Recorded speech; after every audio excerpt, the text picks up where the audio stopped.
असलकुम। Welcome back to the new video of the series मेरे bits. और आज हम completely एक fully responsive nav bar create करना सीखेंगे with pure HTML CSS JavaScript. No CSS libraries और फ्रेमवर्क्स एनीथिंग एल्स। हम प्योरली काम करेंगे और एक नैव बार हम क्रिएट करेंगे रिस्पॉन्सिव। और उसको देखेंगे कि हम लोग किस तरह से एक साइड बार लगाकर, एक एनिमेटेड साइड बार लगाकर उसको रिस्पॉन्सिव कर सकते हैं। और उसे हमें वर्क भी करवाना होगा थ्रू जावास्क्रिप्ट। क्लिक के ऊपर वगैरह जो भी इवेंट्स हमें चाहिए होंगे वो हम लगा लेंगे। तो चलते हैं हम लोग अपने काम की तरफ। अब यहाँ पर मैं क्या करता हूँ कि एक फोल्डर क्रिएट कर लेता हूँ RES navbar नाम से, लाइक रिस्पॉन्सिव navbar समथिंग।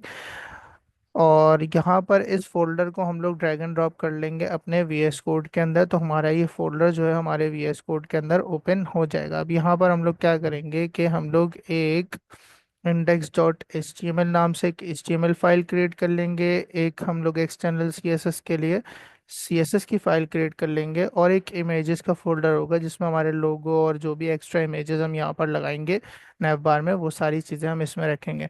तो चलते हैं हम अपनी HTML की तरफ। HTML के अंदर हम लगाते हैं बॉयलर प्लेट। बॉयलर प्लेट लगाने के बाद हम यहाँ पर अपना जो टाइटल है उसको एडिट कर लेते हैं। हमारा जो आज का टाइटल है वो है रिस्पॉन्सिव नैव बार, नेविगेशन बार। ओके। और हमने जो यहाँ पर एक्सटर्नल CSS लगाई है उसको हमें अपने HTML डॉक्यूमेंट से लिंक भी करना होगा through the relation of style sheet. और यहाँ पर हमने इसको href के अंदर लिंक कर दिया है। देन हम लोग स्ट्रक्चर बनाना स्टार्ट करते हैं। सबसे पहले तो मुझे एक बॉक्स चाहिए होगा, मीन्स के एक डिव हम यहाँ पर क्रिएट करेंगे नैव बार के लिए, जिससे हम नैव बार की बाउंड्री सेट करेंगे। तो मैंने एक डिव ले लिया यहाँ पर जिसकी क्लास मैंने रख दी है नैव बार। जस्ट इसको मैं यहाँ पर कॉपी करूँगा और अपनी style dot C S S में जाएंगे। अब style dot C S S में हम लोग कुछ डिफ़ॉल्ट काम यहाँ पर हमेशा करते हैं।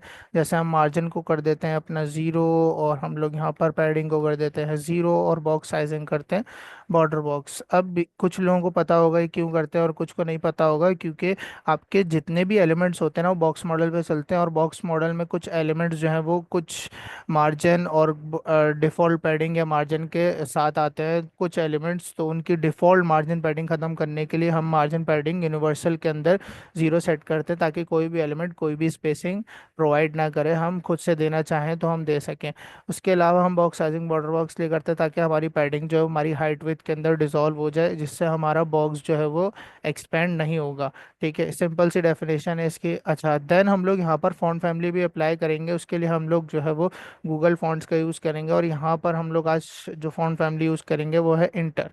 इंटर एक बहुत स्लीक और क्लीन फॉन्ट फैमिली है। हमने गेट फॉन्ट पे क्लिक किया, गेट एम्बेड कोड पे क्लिक किया। एक तरीका आपके पास ये है कि आप इंपोर्ट से लगा लें या लिंक से। मैं इंपोर्ट यूज़ करता हूँ ज़्यादातर, आप उससे भी कर सकते हैं, नो प्रॉब्लम। आपने यहाँ से इंपोर्ट का URL कॉपी करना है और आपने अपनी CSS में इसको टॉप पर क्या कर देना है, पेस्ट कर देना है। देन आपने नीचे से ये वाली फॉन्ट फैमिली वाली प्रॉपर्टीज़ के आइडेंटिफायर से उठा लेनी है और यूनिवर्सल के अंदर रख देनी है, तो आपकी फॉन्ट फैमिली अप्लाई हो जाएगी। अब यहाँ पर हम लोग जो है वो नैव बार का जो बाउंड्री है वो सेट कर रहे थे, तो हम यहाँ पर टारगेट कर लेते हैं डॉट नैव बार को। और इसको मैं एक हाइट दे देता हूँ। फॉर एग्जांपल मैंने इसको हाइट दे दी 660 पिक्सल समथिंग की। और विथ तो वैसे भी हम लोग के पास डिफ़ॉल्ट 100% होती है, लेकिन हमने फिर भी दे दी। और इसको देखने के लिए हमारे पास कितने एरिया पे आ रहा है उसके लिए मैं यहाँ पे फ़िलहाल के लिए एक बैकग्राउंड कलर दे रहा हूँ ब्लैक। अब इसको रन करना है, तो रन करने के लिए आप या तो डायरेक्टली F5 क्लिक करके HTML फाइल को रन कर सकते हैं, या फिर आप कॉपी पाथ करके रन कर सकते हैं। तो मैं डायरेक्टली H5 से रन कर रहा हूँ। तो मेरे पास यहाँ पर मेरी फाइल जो है वो रन हो जाएगी, और आपको यहाँ पर दिख भी रहा है कि मेरे पास एक नैव बार की बाउंड्री बनकर आ चुकी है। अब यहाँ पर इसको कस्टमाइज करना शुरू करते हैं। अब यहाँ पर मैंने इसको कर दिया 80 पिक्सल्स तक, ताकि थोड़ा सा ये ब्रॉड हो जाए। देन अब मुझे पता है कि नैव बार के अंदर सबसे पहले मुझे लगाना है एक लोगो का डिव, और लोगो के डिव में होगी मेरी इमेज लोगो की। अब लोगो की इमेज कहाँ से आएगी, आप डाउनलोड कर सकते हैं। मैंने ऑलरेडी यहाँ पर एक इमेज जो है वो डाउनलोड करके रखी है। जस्ट मैं इसको अपने VS कोड के अंदर अपने एक्सप्लोरर के इमेजेस फोल्डर के अंदर ड्रैग एंड ड्रॉप कर दूंगा, तो मेरे पास ये इमेज यहाँ पर आ जाएगी। अब यहाँ पर मैंने सोर्स की जो है वो पाथ हमने यहाँ पर सेट कर दी, images slash logo dot PNG। अब यहाँ पर देखते हैं क्या मेरे पास लोगो आ रहा है। लोगो हमारे पास आएगा, लेकिन लोगो हमारे पास बहुत ज़्यादा रेजोल्यूशन के अंदर बड़ा है, तो हमें जो है वो इसका साइज़ छोटा करना होगा। पता नहीं कहाँ तक जा रहा है, देख रहे हैं आप स्क्रॉल। तो इसका साइज़ छोटा करने के लिए हम क्या करेंगे, लोगो के डिफ के अंदर जो उसका डिसेंडेंट है, हम उसको टारगेट करेंगे, IMG का टैग। और उसकी विद यहाँ पर मैं सेट कर दूंगा अप्रॉक्स 60 पिक्सल्स तक। और यहाँ पर रिफ्रेश करते हैं तो आपके पास अब आपको लोगो नज़र आ रहा होगा। हम इसको कर देते हैं 100 पिक्सल्स, तो थोड़ा सा आपको प्रोमिनेंट नज़र आएगा। अब लोगो भी आ गया। अब मुझे यहाँ पर चाहिए नेविगेशनल लिंक्स। उसके लिए मैं यहाँ पर लोगो के डिफ के नीचे एक डिव बना लूंगा जिसका नाम मैं रखूंगा लिंक्स। और यहाँ पर मैं एंकर ले लेता हूँ, 4 या 5 कर लेते हैं, ठीक है। और यहाँ पर इसको थोड़ा सा फॉर्मेट करना पड़ेगा हमें। देन पहले एंकर में मैंने फॉर एग्जांपल लिख दिया कैटेगरी मैन, दूसरे में हमने लिख दिया वुमेन, तीसरे में हमने लिख दिया किड्स, इसमें हमने लिख दिया कॉन्टेक्ट। और इसको फीचर्ड कर देते हैं और इसको हम कर देते हैं कॉन्टेक्ट। ठीक है, तो हमारे पास जो है वो यहाँ पर नेविगेशनल लिंक्स भी आ जाएंगे। अब इनको थोड़ा बहुत हमें फॉर्मेट करना है। अब सबसे पहले मुझे इन दोनों को जो है वो रॉ के अंदर मूव करना है, तो उसके लिए हम फ्लेक्सबॉक्स यूज़ करेंगे। अब इन दोनों डिस्क का जो पेरेंट है वो नैव बार है, तो हम नैव बार को कर देंगे डिस्प्ले फ्लेक्स। अब यहाँ पर हमने लगाया डिस्प्ले फ्लेक्स। डिस्प्ले फ्लेक्स से आपके पास क्या होगा, ये रॉ के अंदर मूव हो जाएंगे। अब इनको हॉरिजॉन्टली और वर्टिकली अलाइन करने के लिए हम लोग दो प्रॉपर्टीज़ का यूज़ करते हैं, जस्टिफाई कंटेंट। सेंटर तो नहीं करेंगे, इसको मैं करूँगा space between, and align items में कर दूंगा सेंटर। ठीक है, तो हमारे पास ये कुछ इस तरह आपको ये नज़र आएंगे। अब सबसे पहले हम इनका कलर और ये जो अंडरलाइन वगैरह है, इसको सेट करते हैं। इसको सेट करने के लिए हम लोग क्या करेंगे कि हमें टारगेट करना पड़ेगा लिंक्स के डिव को। लिंक्स के डिव को हम यहाँ पर टारगेट करते हैं और उसके उनके अंदर जो डिसेंडेंट एंकर्स हैं वो सारे हमने यहाँ पर कर लिए टारगेट। टारगेट करने के बाद मैंने कहा कि उनका कलर जो होगा वो होगा प्योर वाइट, और उनकी जो टेक्स्ट डेकोरेशन होगी वो आप कर दें नन। ठीक है, तो आपके पास कुछ इस तरह से नज़र आएंगे। अब मुझे इनके बीच गैप देना है, तो एक काम करते हैं, इसके जो पेरेंट है एंकर्स के पेरेंट यानी कि लिंक्स को भी हम यहाँ पर कर देते हैं डिस्प्ले फ्लेक्स। एंड इसमें हम लगाएंगे गैप की प्रॉपर्टी। गैप की प्रॉपर्टी हम यहाँ पर लगा देते हैं 30 पिक्सल तक। और एक काम करते हैं, लाइन आइटम सेंटर भी कर देते हैं, ताकि इसके अगर बराबर बराबर में कोई और ऐसा एलिमेंट आए जो कि हाइट विद में ज़्यादा हो जाए, तो ऐसा ना हो कि इनकी अलाइनमेंट भी बिगड़ जाए। तो ऐसे रिफ्रेश करता हूँ तो आपको कुछ इस तरह से नज़र आ रहा है। अब एंकर का थोड़ा सा मैं फॉन्ट साइज भी बढ़ाना चाह रहा हूँ। मैंने कहा फॉन्ट साइज हो जाए 20 पिक्सल्स तक। रिफ्रेश करते हैं तो आई गेस सही है। ठीक है, अच्छा उसके बाद यहाँ पर आपके पास ये बहुत ज़्यादा कॉर्नर्स से जो है ना चिपके हुए हैं, तो उसके लिए मैं क्या करूँगा, नैव बार को पैडिंग दूंगा लेफ्ट राइट से। मैंने कहा नैव बार को पैडिंग दे दें टॉप एंड बॉटम से 0 पिक्सल, और लेफ्ट राइट से 50 पिक्सल ही दे देते हैं। रिफ्रेश करते हैं तो आपके पास कुछ इस तरह का आउटपुट नज़र आ जाएगा आपको। अब यहाँ पर आपको रिस्पॉन्सिव करने के लिए कि फॉर एग्जांपल अगर आप इसको इंस्पेक्ट करते हैं और इसको रिस्पॉन्सिव बार पे लेके आते हैं। अब फॉर एग्जांपल अगर आप इसको रिस्पॉन्सिव करने के लिए यहाँ तक लेके आए तो इस ब्रेक पॉइंट पे आकर आपके पास नेविगेशनल लिंक्स गायब हो जाए और यहाँ पे एक मेन्यू का आइकन आ जाए। कुछ इस तरह से हम लोग इसको फॉर्मेट करेंगे और अलाइन करेंगे। तो उसके लिए हम यहाँ पर क्या करेंगे कि एक हैमबर्गर नाम से मैं एक डिव बना लूँगा यहाँ पर, या डॉट मेन्यू, मेन्यू कर लेते हैं। डॉट मेन्यू नाम से मैंने एक डिव बना दिया। उसके अंदर मेरे पास एक इमेज आ जाएगी और मुझे मेन्यू की इमेज जो है वो लानी पड़ेगी। अब मेन्यू एक आइकन होगा, उसके लिए हमारे पास एक वेबसाइट होती है आइकन जेट, जो मैं पर्सनली बहुत यूज़ करता हूँ। तो मैं भी आपको ये रिकमेंड करूँगा। यहाँ पर मैं सर्च कर लूँगा मेन्यू का आइकन, तो मुझे यहाँ पर बहुत सारे मेन्यू के आइकन्स जो है वो मिल जाएंगे। आपको जो भी अच्छा लगे आप यूज़ कर सकते हैं। फॉर एग्जांपल मैं ये वाला जो मेन्यू का आइकन है वो यूज़ कर रहा हूँ। अब मेरा जो नैव बार है वो बैकग्राउंड में ब्लैक है, तो मुझे इसका कलर जो है वो वाइट सेट करना होगा। ठीक है, और मुझे इसको वाइट में डाउनलोड करना पड़ेगा। डाउनलोड पे क्लिक करेंगे, PNG फॉर्मेट में कस्टम साइज़ पे हम लोग क्लिक करेंगे। कस्टम साइज़ अगर मैं इसका 35 कर दूँ, I think this is better. ठीक है, और इसको हम कर लेंगे डाउनलोड। डाउनलोड करने के बाद मेरे पास ये इमेज आ जाएगी। इसको हम just simply drag and drop करेंगे अपने VS कोड के एक्सप्लोरर में इमेजेस फोल्डर के अंदर, और इस पर क्लिक करके हम लोग इसको रीनेम कर देंगे menu.png का आइकन है हमारा। ठीक है, और इसको अप्लाई करने के लिए वापस HTML पे चलते हैं और यहाँ पर हम लोग करेंगे images/menu.png। अब यहाँ पर आके देखेंगे तो हमें ये आइकन जो है वो शो हो जाना चाहिए। तो यहाँ पर हमें आइकन शो हो गया, लेकिन हम चाहते हैं कि भाई ये डेस्कटॉप स्क्रीन पे या लार्ज या मीडियम स्क्रीन पे शो ना हो, टैबलेट स्क्रीन पे या मोबाइल स्क्रीन पे आए तो ये आपके पास लिंक्स जो है वो हाइड हो जाए और ये शो हो, और जो बाय डिफ़ॉल्ट है ये हाइड हो और सिर्फ आपके नेविगेशनल लिंक्स जो हैं वो शो हो रहे हों।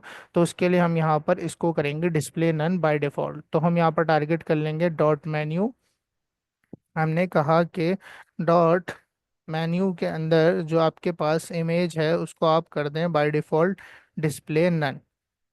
तो इससे आपके पास ये डिस्प्ले नन हो जाएगा। अब यहाँ पर जो है वो आप एक चीज़ देख सकते हैं कि अगर मैंने इसको डिस्प्ले नन किया है तो ये अपनी जगह पर वापस क्यों नहीं आया लिंक्स। ये ऐसा हुआ क्योंकि मैंने जो है वो सिर्फ इमेज को डिस्प्ले नन किया, आपके डिव की जगह तो वहीं पर है। तो इसके लिए हम ये करेंगे कि हम इसका डिसेंडेंट नहीं, हम पूरा डिव ही डिस्प्ले नन कर देंगे, जिससे हमारे पास ये जगह नहीं लेगा। ठीक है। अब ये चीज़ तो हमारे पास रिजॉल्व हो गई। मैंने कहा कि आपके पास किसी एक स्पेसिफिक पॉइंट पे आने के बाद, आपके पास कब आने के बाद 792 पिक्सल पे आने के बाद आपके पास नेविगेशनल लिंक्स जो है वो गायब हो जाए और यहाँ पर आपके पास हैमबर्गर शो हो जाए। तो यहाँ पर हम लोग लगाएंगे मीडिया क्वेरी। ठीक है। और हमने कहा कि मीडिया क्वेरी में जो मैक्स विड्थ होगी स्क्रीन की वो क्या हो जाए, जब 792 पिक्सल हो जाए तो आपके पास जो डॉट मेन्यू का जो डिव है वो हो जाए डिस्प्ले ब्लॉक, एंड आपके पास जो लिंक्स का डिव है वो आपके पास हो जाए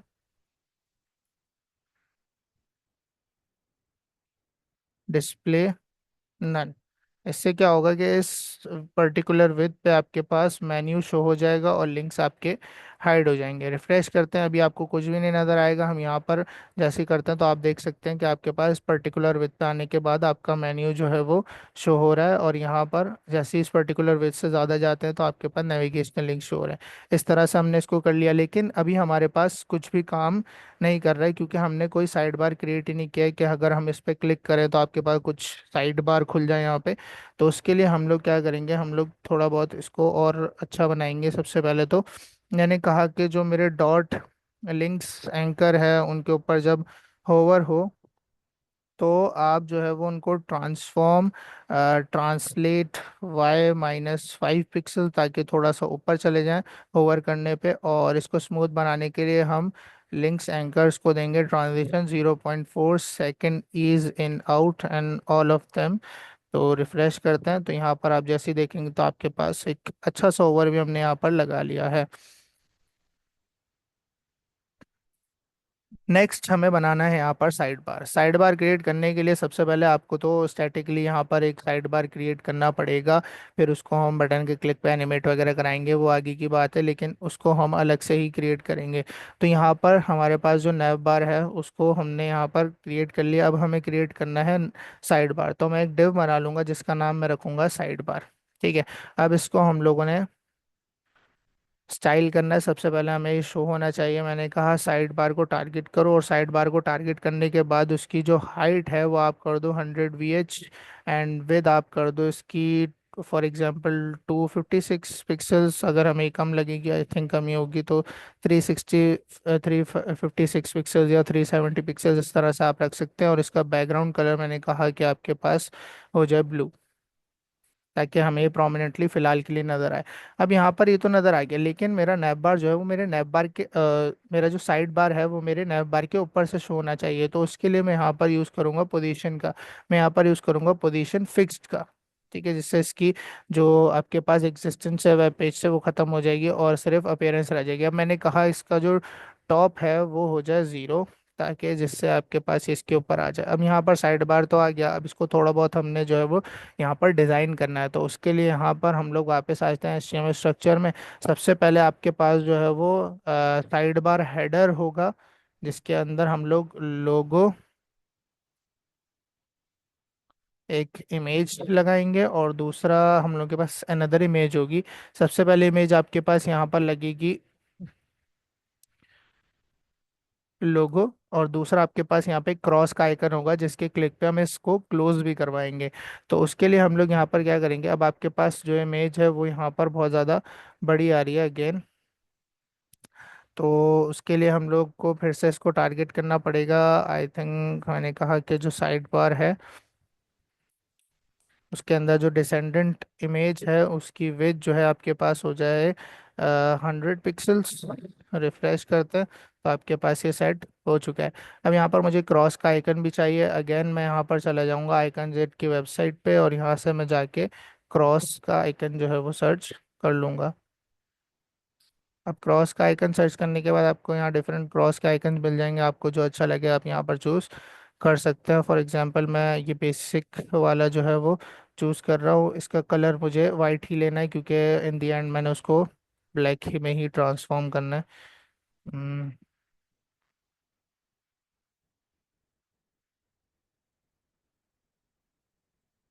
फ्रेश करते हैं।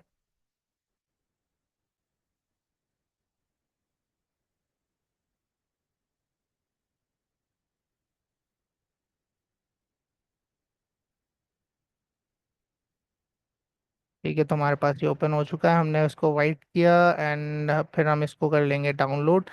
डाउनलोड करने के बाद इसको अगर मैं कस्टम साइज 100 पिक्सल पे सेट करूँ, ठीक है इसको कर लेते हैं। बाद में हम इसको एडजस्ट भी कर सकते हैं, सीएसएस के थ्रू डाउनलोड कर लेते हैं 100 बाय 100 के ऊपर।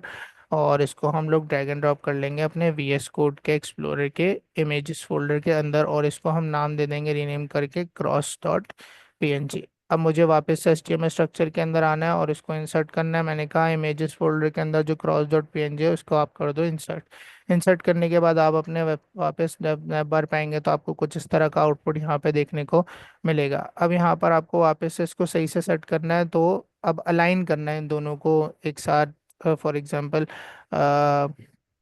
तो हम कैसे करेंगे उसके लिए, हमें जो है वो इनका साइज़ जो है पहले छोटा करना पड़ेगा। मैंने कहा कि 80 पिक्सल्स तक हो जाए।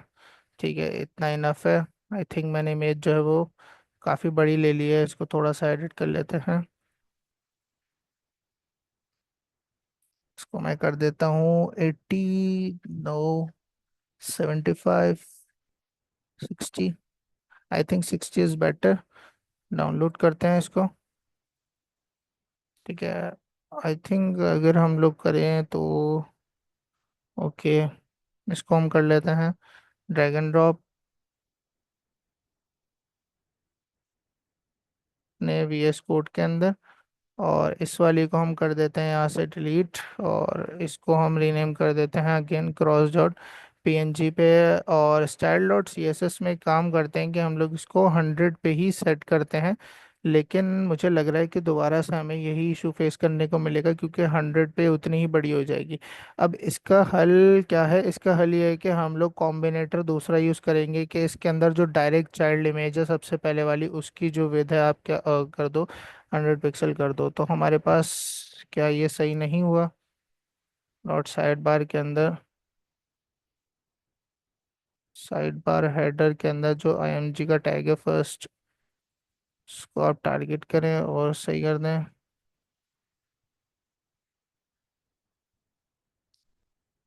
अगर मैं ये रिमूव ही कर दूं तो मेरे पास तो इशू होगा। मुझे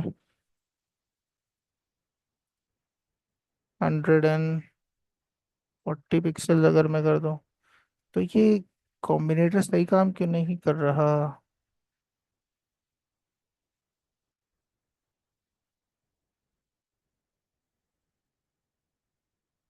एक सेकेंड, एक काम करते हैं, हम इसको अलग से ही क्लास देके टारगेट कर देते हैं कि हमने कहा इसको साइड बार लोगो।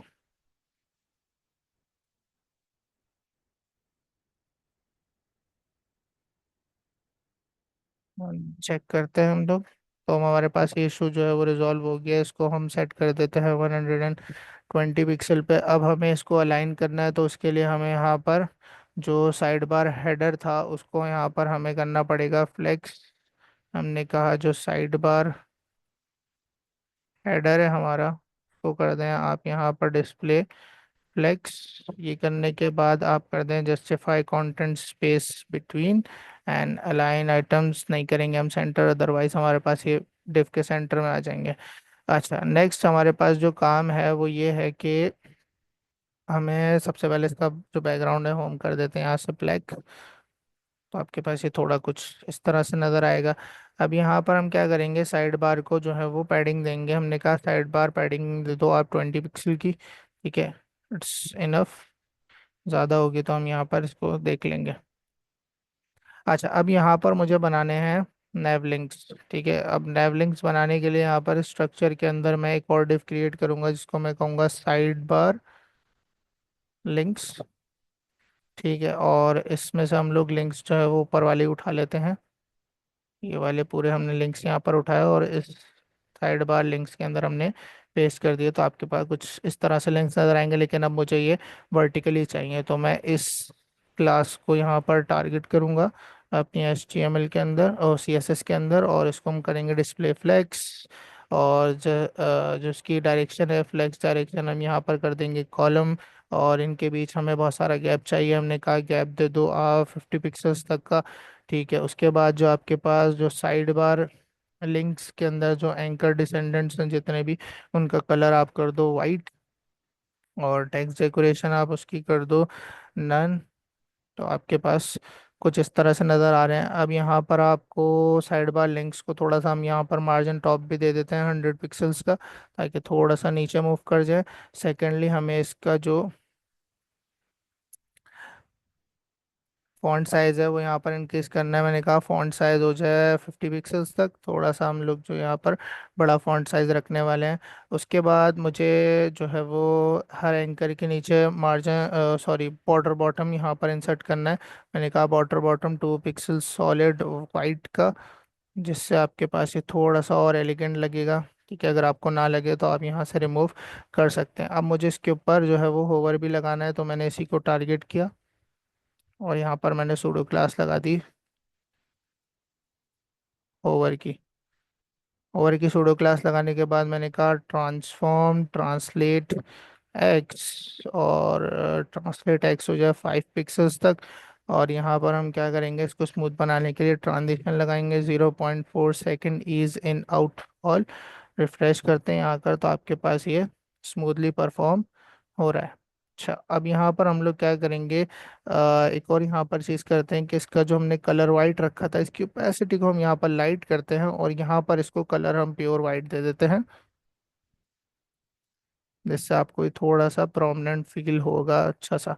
ठीक है, अच्छा अब यहाँ पर हमें जो है वो क्या करना है, सबसे पहले तो इसको डिफ़ॉल्ट पे हमें यहाँ से गायब करना है। उसके लिए हम CSS का ही यूज़ करेंगे। इसमें हम क्या करेंगे, हम टारगेट किया हुआ था साइड बार को, तो साइड बार को अगर मैं ट्रांसफॉर्म ट्रांसलेट एक्स -100% कर दूं, तो क्या आपके पास ये आपकी स्क्रीन से गायब नहीं हो जाएगा? बिल्कुल गायब हो जाएगा। अब हमें कब लाना है इसको, जब आपके पास ये हैमबर्गर पे यानी मेन्यू आइकन पे क्लिक हो, तो आपके पास ये स्लाइड होके अंदर की तरफ आ जाए। तो उसके लिए मैं यहाँ पर क्या करूँगा, एक एक्टिव नाम की क्लास बनाऊंगा, जिससे मैं अपने साइड बार को एक्टिव करवाऊंगा, जिसमें मैं कहूँगा कि भाई आप ट्रांसफॉर्म ट्रांसलेट एक्स कर दो 0%। अब अगर मैं साइड बार को ये क्लास देता हूँ, फॉर एग्जांपल मैंने साइड बार के आगे एक्टिव क्लास यहाँ पर लगा दी, तो आप रिफ्रेश करेंगे तो आपको ये शो हो रहा है। ठीक है, अगर अगर आप इसको रिमूव करेंगे तो आपको ये शो नहीं होगा। तो सिमिलर काम हम यही करेंगे कि भाई जब आपके पास साइड बार पे क्लिक हो तो यहाँ इसकी डिफ की क्लास में एक क्लास जो है वो ऐड हो जाए, और जब क्रॉस पे क्लिक हो तो यहाँ से रिमूव हो जाए। तो इसके लिए हम यहाँ पर जावास्क्रिप्ट का यूज़ करने वाले हैं। तो सबसे पहले हमें जो है वो अपनी एक script.js की फाइल यहाँ पर बनानी पड़ेगी। हमने कहा script.js आप यहाँ पर क्रिएट कर लो, और उसके अंदर हम एक फंक्शन बनाएंगे जिसको हम कहेंगे टॉगल साइड बार। ठीक है, और उसमें मैंने कहा कि आप जो है वो डॉक्यूमेंट में से एक ऐसा एलिमेंट गेट करो जिसकी आईडी आपके पास हो साइड बार। अब हमने आईडी तो दी नहीं है, हमें आईडी देनी पड़ेगी साइड बार को। हमने आईडी भी दे दी यहाँ पर साइड बार। और एक और हमें यहाँ पर काम करना है कि हमने अपने HTML डॉक्यूमेंट से अपनी स्क्रिप्ट को लिंक नहीं किया, तो हम यहाँ पर स्क्रिप्ट सोर्स और script.js को लिंक भी कर देते हैं ताकि हमारी स्क्रिप्ट रन भी हो। मैंने कहा एक ऐसा एलिमेंट गेट कर लो जिसकी जो आपके पास आईडी है वो है साइड बार, और उसकी जो क्लास लिस्ट है उस पर टॉगल करते रहो क्लास को जिसका नाम है एक्टिव। तो यहाँ पर आपके पास हमेशा जब भी आपके इस फंक्शन चलेगा तो ये चेक करेगा कि अगर एक्टिव की क्लास साइड बार की क्लास लिस्ट में मौजूद है तो ऐड, मौजूद नहीं है तो ऐड कर देगा, और मौजूद है तो रिमूव कर देगा। और इस फंक्शन को हम यहाँ पर चलाएंगे कहाँ पर, मेन्यू के क्लिक के ऊपर चलाएंगे। कहाँ चलाएंगे, जब मेन्यू पे क्या हो, क्लिक हो, हम ऑन क्लिक पे चला देंगे यहाँ पर टॉगल साइड बार।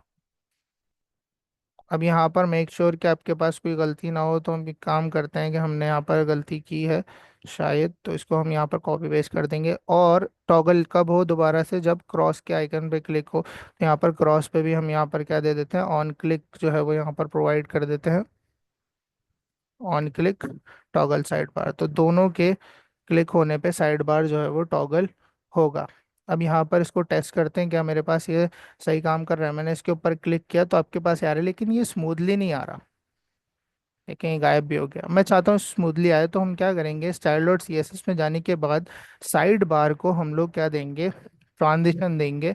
मैंने कहा ट्रांजिशन हो 0.4 second ease in out all पे, और यहाँ पर रिफ्रेश करते हैं। अब चेक करते हैं, तो अब आप देख सकते हैं कि आपके पास ये बहुत स्मूथली जो है वो नेविगेट होकर आ रहा है। अच्छा, सेकेंडली ये क्रॉस का आइकन बिल्कुल भी मुझे यहाँ पर अच्छा नहीं लग रहा है, तो एक काम करते हैं, इसको चेंज ही कर लेते हैं। बहुत सिंपल वाला यहाँ पर आइकन ले लेते हैं कोई, जो कि आपके पास अच्छा लगे, थोड़ा स्लीक सा पतला सा हो तो ज़्यादा बेटर लगेगा। यहाँ पर इसको कलर जो है वो हम लोग यहाँ पर वाइट करेंगे, और डाउनलोड कर लेते हैं यहाँ से, डाउनलोड। और इसको हम ड्रैग एंड ड्रॉप कर लेते हैं अपने इमेजेस फोल्डर के अंदर। इस क्रॉस डॉट पीएनजी को मैंने कर दिया डिलीट, और इसका नाम मैं रख दूंगा क्रॉस, ताकि मुझे पाथ रिप्लेस करना ना पड़े। अब चेक करते हैं, शायद ये हमें अच्छा लगे। अब मुझे दोबारा से इसको टॉगल करना होगा। टॉगल किया, अब इसकी जो विद है ना वो ख़राब हो रही है।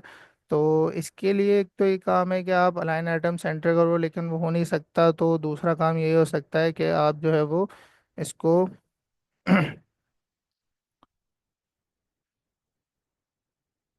एक काम करते हैं हम लोग कि हमने जो टारगेट किया था साइड बार लोगो, हम इसको अगर साइड बार हेडर के अंदर जो आईएमजी है उसी को अगर मैं 120 पिक्सल सेट कर दूं, तो ये बहुत ज़्यादा बड़ा आ रहा है। अब यहाँ पर इसको छोटा करते हैं 80 पिक्सल्स तक। तो ये हमारे पास उसकी इमेज खराब कर रहा है, एक सेकेंड। इसको हम वापस से साइड बार लोगो करते हैं। और यहाँ पर एक काम करते हैं कि अगर मैं इस क्रॉस डॉट पीएनजी को एक डिफ के अंदर रख दूं जिससे ये डायरेक्टली चाइल्ड ना हो, तो मेरे पास आई थिंक ये सही हो जाएगा। तो आपके पास ये जो है वो अब आपको सही नज़र आ रहा है, और आपके जो साइड बार लोगो है वो काफ़ी ज़्यादा बड़ा हो गया। तो यहाँ पर अगर मैं इसको सेट कर दूँ 70 अराउंड तक, तो अब कुछ बेहतरी आ सकती है। ठीक है, तो आपके पास ये भी सही हो चुका है। अच्छा, अब यहाँ पर मुझे कर्सर पॉइंटर भी करना है दोनों लोगों पे, तो हम यहाँ पर क्या करेंगे, क्रॉस डॉट पीएनजी को भी एक क्लास जो है वो यहाँ पर प्रोवाइड करूँगा पॉइंटर की। ठीक है, और यहाँ पर अपने मेन्यू वाले को भी एक क्लास में यहाँ पर प्रोवाइड करूँगा सेम पॉइंटर। और मैं style dot C S S में जाने के बाद डॉट पॉइंटर नाम का एक सेलेक्टर क्रिएट करूँगा, और उस पर कहूँगा कि कर्सर हो जाए पॉइंटर, जिससे आपके पास ये लगेगा कि क्लिकेबल है। आपने इस पर क्लिक किया और आपके पास साइड बार ओपन हो जाएगा, और जस्ट आप इसको यहाँ से क्लोज कर सकते हैं। ठीक है। अच्छा, अब जो है वो कोई पूछेगा कि सर अगर हमें यहाँ पे इसको इस तरफ से राइट साइड से खुलवाना हो तो हम क्या करेंगे। उसको भी मैं यहाँ पे करके दिखा देता हूँ कि अगर उसको हमें यहाँ पर राइट साइड से खुलवाना है तो हमें क्या करना होगा। अगर मैं फिलहाल के लिए एक्टिव की क्लास को एक सेकेंड, अगर मैं एक्टिव की क्लास को भी यहाँ से कमेंट कर दूं और अपने इस ट्रांसफॉर्म को भी यहाँ से कमेंट कर दूं, तो आपके पास कुछ इस तरह का दिख रहा है। अब सबसे पहले तो इसको यहाँ लाना है। इसको यहाँ लाने के लिए आपको टॉप जीरो के साथ साथ करना होगा राइट जीरो। ठीक है, राइट जीरो करने के बाद आपके पास ये यहाँ पर आ जाएगा। अब आपको इसको उस तरफ भिजवाना है राइट साइड पे अंदर, तो यहाँ पर आप -100% की जगह करेंगे 100%। तो ये आपके पास अंदर चला जाएगा। अब यहाँ पर आपने एक्टिव की क्लास को कर दिया ये। अब चेक करते हैं क्या मेरे पास ये काम कर रहा है। अगर हमें ज़रूरत पड़ी तो हम कर लेंगे। तो आप देख सकते हैं कि आपके पास ये राइट साइड से भी ओपन हो रहा है। तो कुछ इस तरह से हमने जो है वो एक रिस्पॉन्सिव नैव बार जो है यहाँ पर क्रिएट कर लिया। आप यहाँ पर डिफरेंट चीज़ें ट्राई कर सकते हैं, जैसे आप सर्च वगैरह बना सकते हैं। ठीक है, तो अभी तो हमारी वीडियो काफ़ी लंबी हो गई है। अगर आप जो है वो डिमांड करेंगे तो मैं एक छोटी सी वीडियो यहाँ पर सर्च, अच्छा सा एक सर्च कस्टम सर्च बार बना के भी यहाँ पर डाल दूंगा।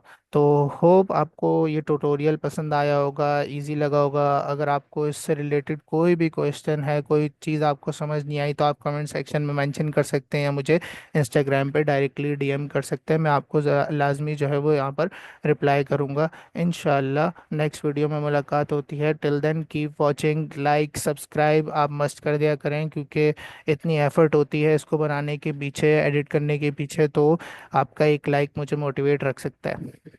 Keep watching. अल्लाह हाफिज़।